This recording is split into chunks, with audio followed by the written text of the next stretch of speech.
অনেকেই আছেন যারা স্টক মার্কেটে ইনভেস্ট করছেন, আবার অনেকেই আছেন যারা নতুনভাবে স্টক মার্কেটে ইনভেস্ট করবেন। এই ইনভেস্টমেন্ট জার্নিতে আমরা কিন্তু অনেক সময় অনেক রকম ভুল করি, অনেক রকম ভুল ডিসিশন নিয়ে থাকি, যার কারণে আমাদের ইনভেস্টমেন্ট পোর্টফোলিওতে অনেক বড় একটা ব্যাড ইফেক্ট পড়ে।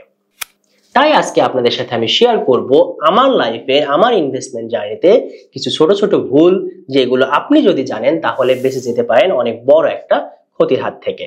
আমার ইনভেস্টমেন্ট জার্নির প্রথম ভুল ছিল ইমার্জেন্সি ফান্ড দিয়ে শেয়ার কেনা। আমি ইনভেস্টমেন্ট শুরু করি 2018 সাল থেকে। ইনভেস্টমেন্ট তো না, তখন আমি ট্রেডিং করতাম। তখন আমি স্টুডেন্ট ছিলাম, আমার সেকেন্ড ইয়ার পরীক্ষার ফর্ম ফিল আপের ডেট দেয় এবং আমি একটা ছোট জবও করতাম। জবের সুবাদে আমি কিছু টাকা জমিয়েছিলাম বা একটা ইমার্জেন্সি ফান্ড হিসেবে কিছু টাকা রাখছিলাম, যেটা দিয়ে আমি ফর্ম ফিল আপ করবো ভেবেছিলাম। হঠাৎ দেখি স্টক মার্কেট ডাউন, আমার পছন্দের শেয়ারগুলোর দাম কমে গেছে। আমি সেই ফান্ড দিয়ে ইনভেস্ট করে ফেলি বা আমি সেই শেয়ারগুলো কিনে ফেলি। ভাবছিলাম 1 মাস, এখনো 1.5 মাস দেরি আছে আমার ফর্ম ফিল আপের। আমি ভাবছিলাম এই 1-1.5 মাসের মধ্যে কিছু লাভ করে নেওয়া যায় কিনা।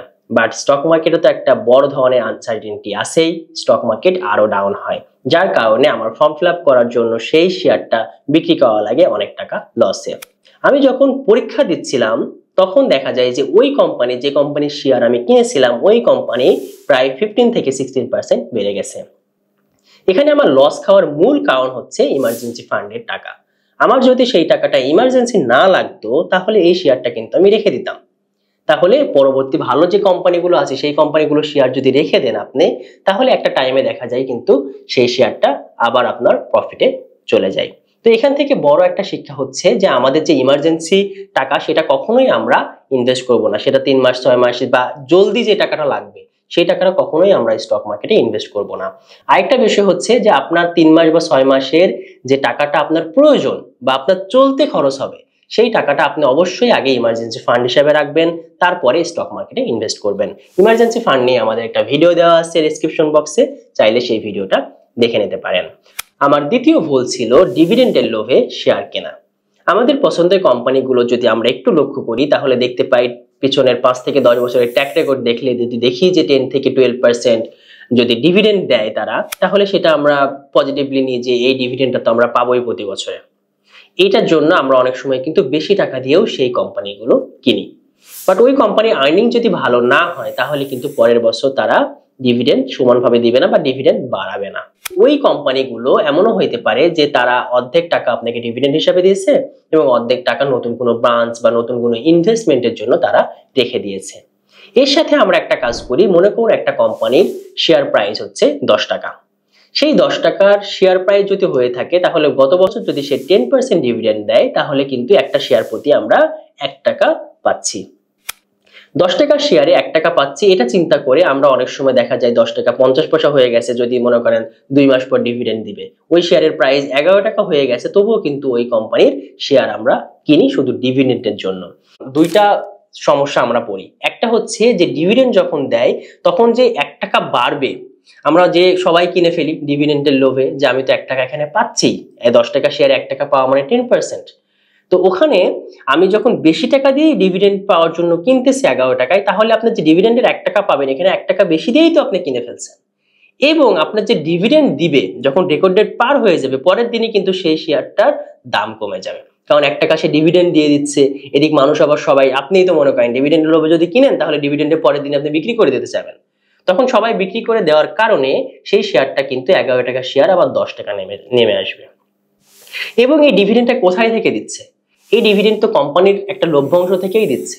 কোম্পানিরও তো মনে করেন তার থলি থেকে কিছু টাকা বের হয়ে আসছে, তো কোম্পানির প্রাইসটাও কিন্তু তখন ডিক্লাইন করে। যার কারণে আমাদের উচিত শুধুমাত্র ডিভিডেন্ডের লোভে সঙ্গে সঙ্গে শেয়ার না কেনা। আপনি যদি লং টার্মে ইনভেস্ট করেন তাহলে ঠিক আছে যে আমি লং টার্মে ইনভেস্ট করছি, আমি ডিভিডেন্ডের জন্য শেয়ারটা কিনছি। তো শেয়ার কেনার জন্য অবশ্যই আপনি আরো অনেক দিন আগে থেকেই শেয়ারটা কিনে রাখবেন, শুধুমাত্র ডিভিডেন্ডের জন্য 2 দিন 5 দিন আগে, যে রেকর্ড ডেটের আমি 5 দিন আগে শেয়ার কিনে ফেলবো যে আমি শুধু ডিভিডেন্ডের জন্য। তো এই জন্য দেখবেন আমি এরকম অনেকবার হয়েছে যে শুধু ডিভিডেন্ডের লোভে আমি শেয়ার কিনি, ডিভিডেন্ড পাওয়ার পর দেখি শেয়ারের দাম আরো কমে গেছে। 1 টাকা যে ডিভিডেন্ড পাইছি আমার দেখা যাচ্ছে এখানে 9 টাকা শেয়ারের দাম হয়ে গেছে, আমার 2 টাকা লস। 1 টাকা ডিভিডেন্ড পেলে তাও 1 টাকা লস থাকে। এরকম আমার অনেকবার হয়েছে, যেগুলো আমি এখন বুঝছি যে আসলে গেমটা কি। 3 নম্বর ভুল হলো মার্কেট একদিন ডাউন হলেই আমি কিন্তু অনেক সময় শেয়ারগুলো কিনে ফেলেছি। যেমন ধরেন আমার কিছু পছন্দের শেয়ার থাকে, 5টা 6টা ওয়াচ লিস্টে থাকে। সেই শেয়ারগুলোর দাম যদি একদিন একটু কমে দেখি, মনে করেন একটা শেয়ারের দাম 18 টাকা, হঠাৎ করে দেখছি সেই শেয়ারের দাম 16 টাকা, আমি কিন্তু সঙ্গে সঙ্গে সেই শেয়ারটা কিনে ফেলেছি অনেকবার।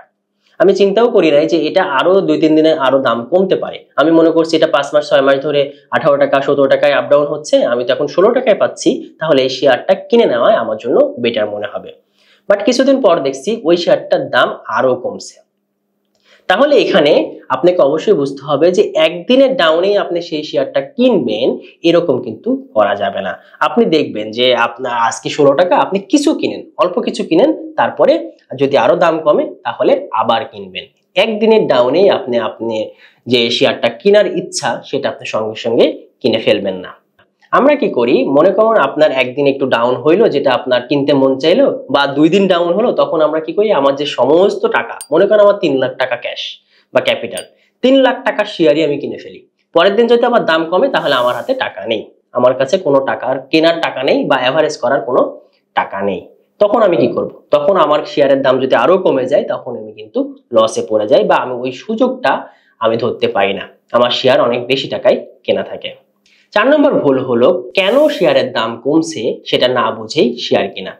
যেমন আমি বললাম যে 18 টাকার শেয়ার 16 টাকায় নেমে আসছে, তখন কিন্তু আমি শেয়ারটা কিনে ফেলছি, বা 15 টাকায় বা 14 টাকায় নেমে আসছে, আমি সঙ্গে সঙ্গে কিন্তু সেই শেয়ারটা কিনে ফেলছি। বাট কেন দাম কমলো এটা কিন্তু আমার জানাটা খুব জরুরি। হয়তোবা ওই কোম্পানি কোয়ার্টারলি আর্নিং ফল করছে, হয়তোবা মার্কেটে সরকার মনে করেন কোনো ট্যাক্স আরোপ করছে বা কোনো নিষেধাজ্ঞা দিয়েছে, বা ওই কোম্পানির নতুন কোনো ব্রাঞ্চ বন্ধ হয়ে গেছে, যার কারণে শেয়ারের দামটা কমতে পারে।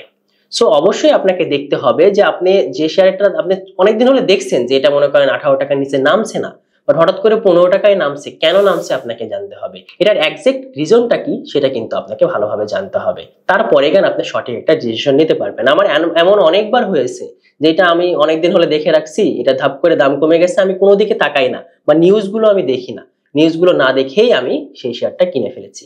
আপনাদের উচিত ডিএসসি ওয়েবসাইটে যে সার্চ বক্সে যে ওই কোম্পানিটা সার্চ দিলে ওই কোম্পানির রিসেন্ট যে নিউজগুলো সেগুলো সবকিছু দেয়া থাকে।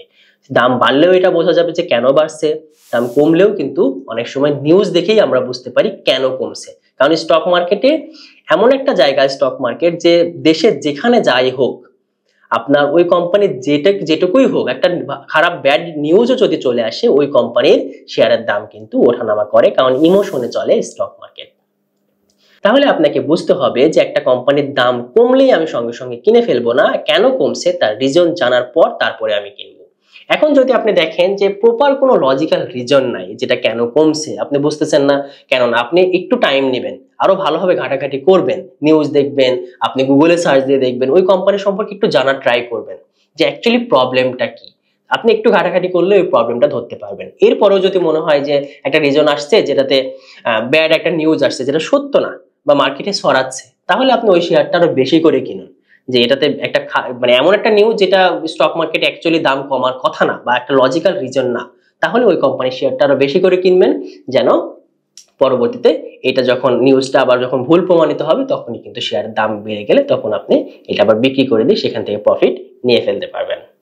আমার করা 5 নম্বর ভুল হচ্ছে বাই অর্ডার না দিয়েই সরাসরি শেয়ার কিনে ফেলা এবং ব্রোকারেজ হাউসের যে কমিশন সেটা ক্যালকুলেট না করে শেয়ার কিনে ফেলা। বাই অর্ডারের সিস্টেম হলো যে মনে করেন বর্তমানে একটা শেয়ার কিনতে চাচ্ছেন আপনি 18 টাকায় 10 পয়সায়, সেটা মার্কেটে আছে হচ্ছে 18 টাকা 20 পয়সায়। আপনি কি করবেন, ওই শেয়ারটা কিন্তু 18 টাকা 20 পয়সাতেই আপনি কিনে ফেলবেন, কারণ বিক্রি করার লোক নেই 18 টাকার বিক্রি 20 পয়সার নিচে। বাট আপনি ওই টাইমে কিন্তু 18 টাকা 10 পয়সাতেও কিন্তু বায়োডা দিয়ে রাখতে পারবেন। বায়োডা দিয়ে রাখলে কেউ যদি 18 টাকা 10 পয়সায় বিক্রি করতে চায় তবে আপনি কিন্তু অটোমেটিক পেয়ে যাবেন। আপনার এখন মনে হবে না 10 পয়সা কিছু, বাট আপনি যখন অনেকগুলো শেয়ার কিনবেন তখন কিন্তু 10 পয়সায় অনেক। এই 10 পয়সা বাঁচাতে পারলেই কিন্তু আপনার কমিশনের যে ফি সেটা কিন্তু আপনার এখান থেকে উঠে আসবে। সো আপনি বায়োডা দিয়ে রাখবেন। আমরা কি তাড়াহুড়ো করি, তাড়াহুড়ো করে যেটা প্রাইজে আছে মনে করি এই প্রাইজ আর পাবো না, সেটা মনে করে আমরা যে বায়োডা মানে সেল অর্ডার যে দিয়ে রাখছি সেই সেল অর্ডারেই কিন্তু আমরা সরাসরি ডিরেক্ট কিনে ফেলি। ওইটা না কিনে আপনি 10 পয়সা কিন্তু কমেও কিনতে পারবেন যদি বায়োডা দিয়ে রাখেন। এখন মনে করুন আপনি অনেকগুলো শেয়ার কিনবেন, সেই ক্ষেত্রে আপনি একবারে সব শেয়ার কিনে ফেলবেন না। লাইক আপনি 1000 শেয়ার কিনতে চান, সেটার জন্য আপনি বায়োডা দিয়ে রাখবেন 18 টাকা 10 পয়সায় 500, 18 টাকা 18 টাকায় শুধুমাত্র দিয়ে রাখবেন আপনি 250, মানে 17 টাকা 90 পয়সায় দিয়ে রাখবেন 250। যদি মার্কেট ডাউন হয় তাহলে আপনি এই শেয়ারটা কিন্তু সবগুলোই পেয়ে যাবেন, আর যদি না হয় তাহলে যেটা 18 টাকা 10 পয়সায় কিনতে চাচ্ছেন সেটার পাওয়ার সম্ভাবনা তো অনেক বেশি, যেটাতে আপনি 500 পাচ্ছেনই, সেটা পাইলেই হয়ে যায়, পরবর্তীতে প্রয়োজনে আবার কিনবেন, আর যদি বাড়ে তাহলে তো বাড়লো, কোনো সমস্যা নেই। আরেকটা বিষয় হলো আপনি কেনার সময় একটু বুঝবেন যে মার্কেট আপ ট্রেন্ডে আছে নাকি ডাউন ট্রেন্ডে আছে।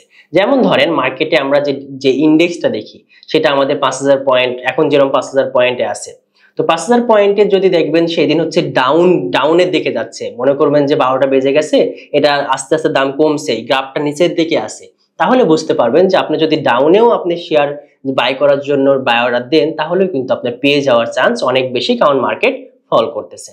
আর যখন দেখবেন মার্কেট আপ ট্রেন্ডে আছে, গ্রাফটা উপরের দিকে যাচ্ছে, তখন কিন্তু আপনি প্রয়োজনে যে সেল অর্ডার দিয়ে রাখছে যেটা, সেটা আপনি সঙ্গে সঙ্গে কিনে ফেলতে পারেন, কারণ এটার থেকেও আরো প্রাইস বাড়তে পারে, কারণ মার্কেট এখন ভালো। এরপর হচ্ছে কমিশন। আমরা দেখেন আমরা যদি 1 লাখ টাকা শেয়ার কিনি তাহলে মিনিমাম কিন্তু আমাদের 400 থেকে 450 টাকা আমাদের কমিশন দেওয়া লাগে, সেটা বায়ের ক্ষেত্রেও সেলের ক্ষেত্রেও।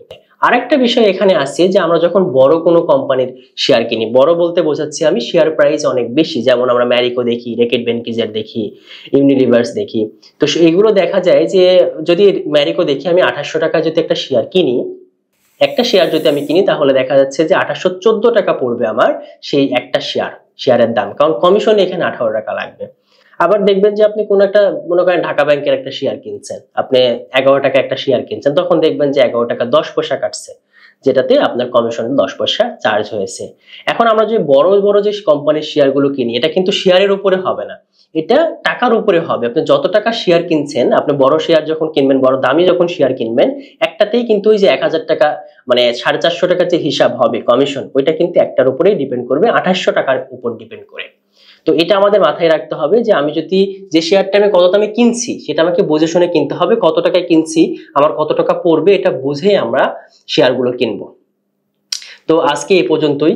আমার মনে হয় আপনারা আমাদের ভুল থেকে অনেক কিছু বুঝতে পারবেন, নিজের অনেক ভুলগুলো শুধরিয়ে নিতে পারবেন, বা আপনারা যে ভুলগুলো নতুন যারা আছেন করবেন সেগুলো থেকে দূরে থাকতে পারবেন, বা ভুলগুলো থেকে আপনি বাঁচতে পারবেন। আমাদের একটা স্টক মার্কেটের বেসিক থেকে অ্যাডভান্স কোর্স আছে, চাইলে আপনি ডেসক্রিপশন বক্সে ওয়েবসাইটের লিংক দেওয়া আছে, চাইলে আপনি দেখে নিতে পারেন। আগামী ভিডিওতে আবার দেখা হচ্ছে। আল্লাহ হাফেজ।